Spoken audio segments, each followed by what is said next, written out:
สบายดีพี่น้องปองปายสบายดีทางฟังไทยและฟังลาวผู้น่ารักทุกคนเนาะ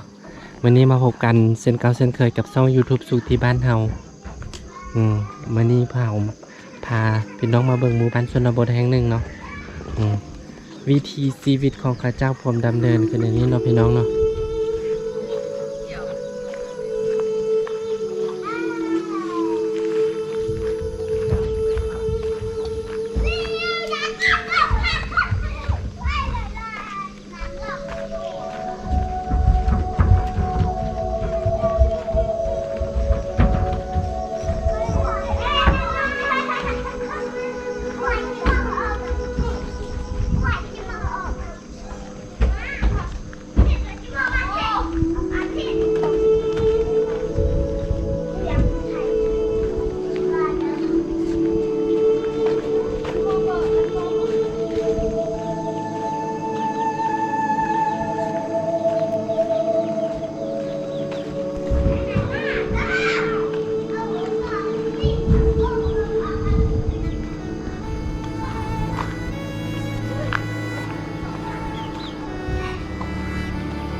ซี่เนี่ยอยู่ใน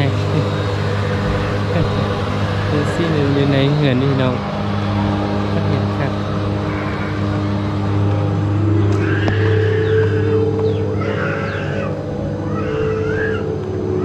เบิกยอมแม่เบิกยอมแม่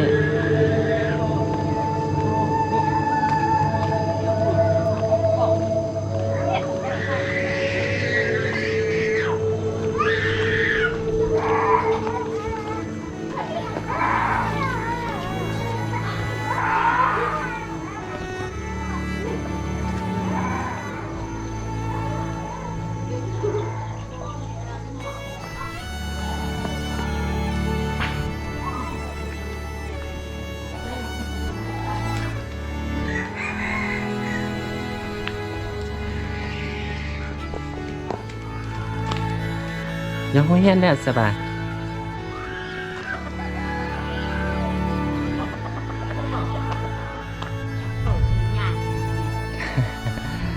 เอ้ยติดของอย่าละคุณม่วงของหน่อยหลังจาก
อันนี้เป็นสโมสรของข้าเจ้าเนาะพี่น้องเนาะ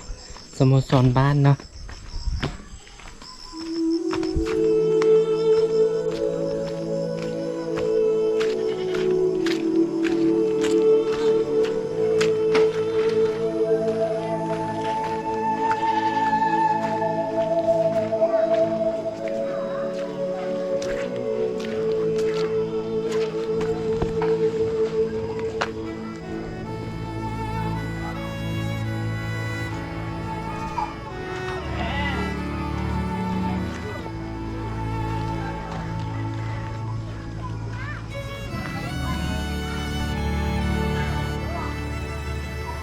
ก็ขอจบคลิปนี้เท่านี้เนาะพี่น้องเนาะอย่าลืมกดไลค์กดติดตามให้แดนเนาะเพื่อเป็นกำลังใจในการเฮ็ดคลิปต่อไป